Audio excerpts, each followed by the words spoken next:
हो आप? क्यों सदन के अंदर नारेबाजी, तख्तियां और पर्चा फेंक रहे हो? ये सदन के अंदर मर्यादा आपकी?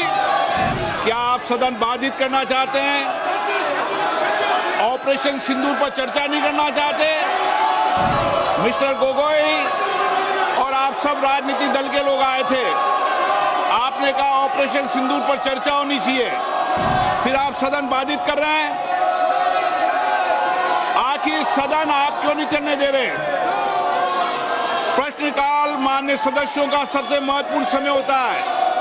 आखिर देश जानना चाहता है कि आप प्रश्नकाल क्यों स्थगित करना चाहते हैं। माननीय सदस्य, क्या आप सदन बाधित करना चाहते हैं? ऑपरेशन सिंदूर पर चर्चा नहीं करना चाहते? नहीं करना चाहते चर्चा? मिस्टर गोगोई और आप सब राजनीतिक दल के लोग आए थे, आपने कहा ऑपरेशन सिंदूर पर चर्चा होनी चाहिए, फिर आप सदन बाधित कर रहे हैं। आखिर सदन आप क्यों नहीं चलने दे रहे? प्रश्नकाल माननीय सदस्यों का सबसे महत्वपूर्ण समय होता है। आखिर देश जानना चाहता है कि आप प्रश्नकाल क्यों स्थगित करना चाहते हैं।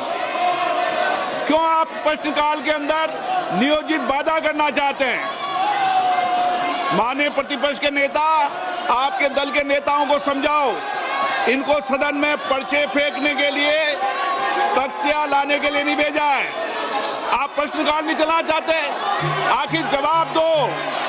देश जानना चाहता है कि आप प्रश्नकाल क्यों नहीं चलाना चाहते। 10 महत्वपूर्ण मंत्रालयों पे आज चर्चा होने वाली है। शिक्षा, पर्यावरण, वित्त, श्रम, ऐसे महत्वपूर्ण विभागों पर चर्चा होना चाहती है। सदस्यों का समय होता है, आप प्रश्नकाल नहीं करना चाहते। आखिर क्यों प्रश्नकाल स्थगित करा रहे हो आप?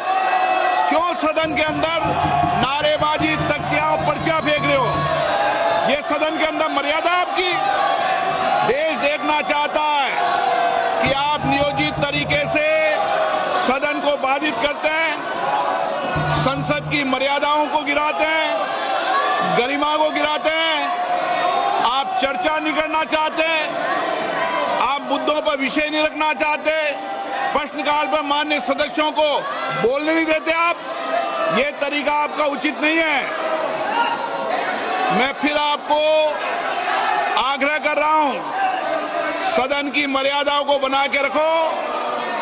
सदन सबका है, देश के 140 करोड़ जनता की अभिव्यक्ति का सर्वोच्च संस्था है। आप इसी तरीके का